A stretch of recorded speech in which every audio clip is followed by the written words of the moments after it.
देखें यहाँ अगर तोशाखाना की बात की जाए तो मैं 3 पॉइंट्स के अंदर बात करूँगा। नंबर 1, क्या ये केस चलने के काबिल था? क्या ये केस चल सकता है या नहीं?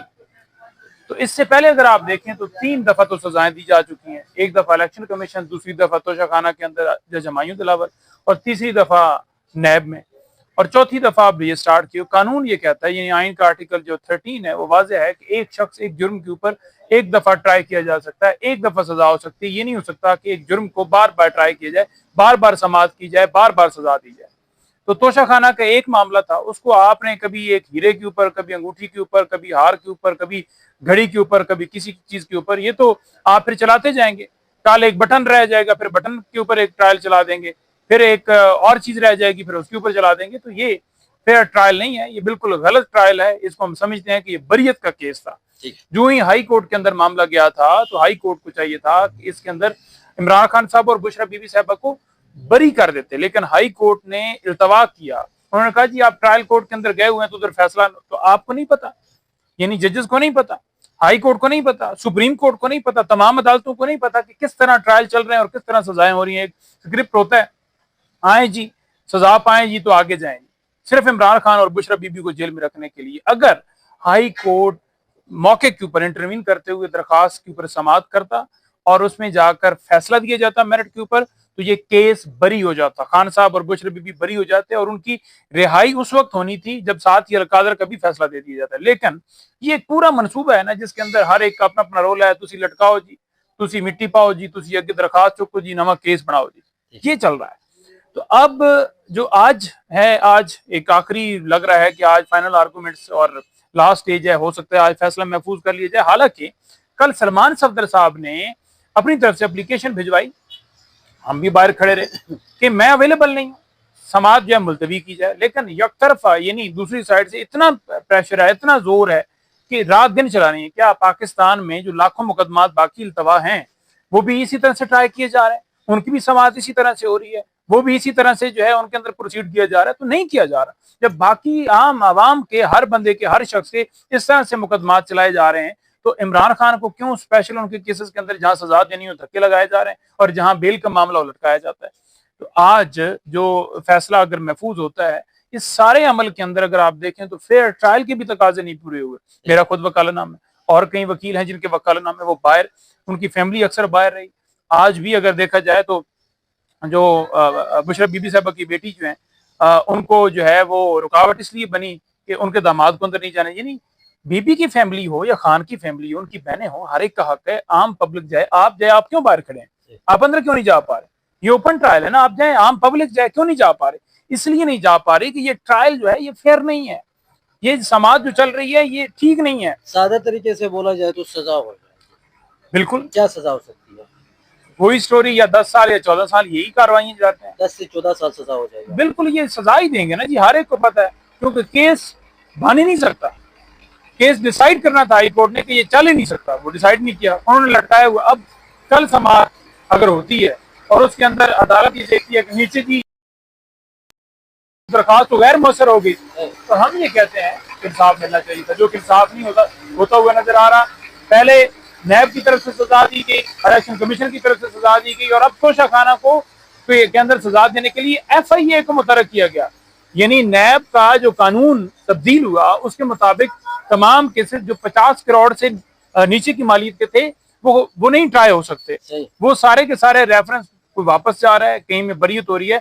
अगर इमरान खान का नैब के नए ऑर्डिनेंस के तहत केस जो है नैब नहीं चला सकती, FIA चला सकती है, तो नवाज शरीफ, जरदारी, यूसुफ रजा गिलानी, मरियम नवाज, जिन्होंने गाड़ियां ली जो ली नहीं जा सकती, उनके केस किधर हैं? उनके अंदर FIA क्यों नहीं मुतरक? अगर इमरान खान के अंदर जो है वो देखते हैं जी कि अब नैब के पास वो इख्तियार नहीं रहा तरमीम के बाद, क्योंकि ये तरमीम बेसिकली शरीफ खानदान, जरदारी खानदान और उन तमाम लोगों के लिए थी जिनके केसेस चल रहे थे कि उनको क्लीन चिट दी जाए। लेकिन इमरान खान को वहां से तो कहा गया कि नैब अब नहीं चला सकता, लेकिन साथ ही FIA को आगे कर दिया। तो FIA उनके खिलाफ क्यों नहीं हो रहा है जो उस वक्त हुकूमत के अंदर जेली मैंडेट के जरिए बैठे हुए हैं? तो ये सूरत हाल है जी। ठीक है जी, अब खैबर पख्तूनख्वा की तरफ आ जाते हैं। खैबर पख्तूनख्वा में नया वज़ीर आला आज हल्फ लेंगे। हमने देखा है अफगानिस्तान के साथ मुज़ाकरात की बात की जाती है और एक तरफ अफगानिस्तान जो है वो गोलेबारी कर रहा है, मुसलसल हमारे फौजी जवानों को भी उस दिन शहीद किया 23 तो क्या समझते हैं, एक तरफ से जो है गोलाबारी हो रही है और दूसरी तरफ से खैबर पख्तूनख्वा हुकूमत जो है वो मुज़ाकरात की बात कर रही है। देखिए मौका बड़ा क्लियर है। हम ये कहते हैं कि आप कहीं पर भी चले जाएं, कहीं पर भी दुनिया के अंदर चले जाएं, आप देख लें इसराइल और गाजा वाला जो मामला हुआ, आप देख लें ईरान और इसराइल का जो मामला हुआ, उसके अंदर क्या हुआ। बाकी मुल्क पड़े, अमन के जरिए ये नुमाइंदा तय पाया, बातचीत से मामला खत्म हुआ, सीज फायर हुआ, इंडिया के साथ हमारी जंग हुई, सीज फायर हुआ। अब देखिए अफगानिस्तान के साथ हमारा कोई इशू नहीं है, यानी ना तो वो कोई हमसे चाहते हैं कि बॉर्डर हम लेना चाहते हैं, आपसे आगे कब्जा करना चाहते हैं, ना जमीन का कोई इशू है, ना कोई और इशू है। इशू ये है कि वहां उनकी सरजमीन हम कहते हैं कि इस्तेमाल होती है, दहशतगर्द जो है वो वहां पर होते हैं और वो हमारे खिलाफ इस्तेमाल होती है। तो हम चाहते हैं कि दहशतगर्दी खत्म हो। तो उसके लिए इमरान खान साहब ने जो पॉलिसी बनाई, जिसके मुताबिक उन्होंने ऐसा अपना लाएअमल बनाया जिसमें उन्होंने बातचीत से मामले खा, उन्होंने अफगान हुकूमत से बात की कि आपकी सरजमीन हो रही है, इस पर कंट्रोल करें। अफगानिस्तान ने कंट्रोल किया, वहां की हुकूमत ने कंट्रोल किया, दहशतगर्दी खत्म होगी, ड्रोन रोक है। उससे पहले या उसके बाद दोनों जगहों के ऊपर, यानी इमरान खान की मैं बात कर रहा हूँ, दोनों सूरतों के अंदर जो है दहशतगर्दी बढ़ी, कम नहीं हुई। क्या उससे पहले कम हो गई थी? क्या उसके बाद जो है वो कम होगी? बढ़ती गई ना। इसलिए इमरान खान साहब ने कहा है कि हम ये कहते हैं कि बातचीत ही किसी भी मसले का हल होता है। आप ऐसा करें कि कबायली नुमाइंदे, पाकिस्तान की जो केपी की हुकूमत है, वफाकी हुकूमत और अफगानिस्तान की हुकूमत, ये तीनों और वहां की अवाम, ये अपने अपने नुमाइंदे बनाकर बैठ के बताएं। क्योंकि देखें अफगानिस्तान क्या क्लेम, वो कहता है जी कि हमारे ऊपर गलत अटैक किया जाता है, ठीक है जी, हमारा कोई कसूर नहीं है। तो हमारी तरफ से मौक़िफ़ भी तब्दील होते रहना। कभी हम कहते हैं कि अफगानिस्तान की हुकूमत के साथ कभी हम हमले करें सर, फिर भी यही मौक़िफ़ होना चाहिए, बातचीत ही करना चाहिए, क्योंकि इंडिया के साथ मिल के बाकायदा तौर पर प्लानिंग के साथ रात को भी हमले किया गया है। देखें, आप ये देखें कि इन सारे हमलों के अंदर जी जहां तक बात है बॉर्डर्स के ऊपर कोई अटैक करता है तो हम जवाब देते हैं, बिल्कुल देना चाहिए। ठीक है, हमारी पाकिस्तान की सरजमीन के ऊपर कोई अटैक करे तो जवाब दें। सही। लेकिन क्या हमें चाहिए कि आगे हम जंग कर लें? नहीं, हम डर तो नहीं रहे। क्या इंडिया के साथ जब जंग शुरू हुई तो उसके बाद खत्म क्यों हुई? क्या हम डर गए थे?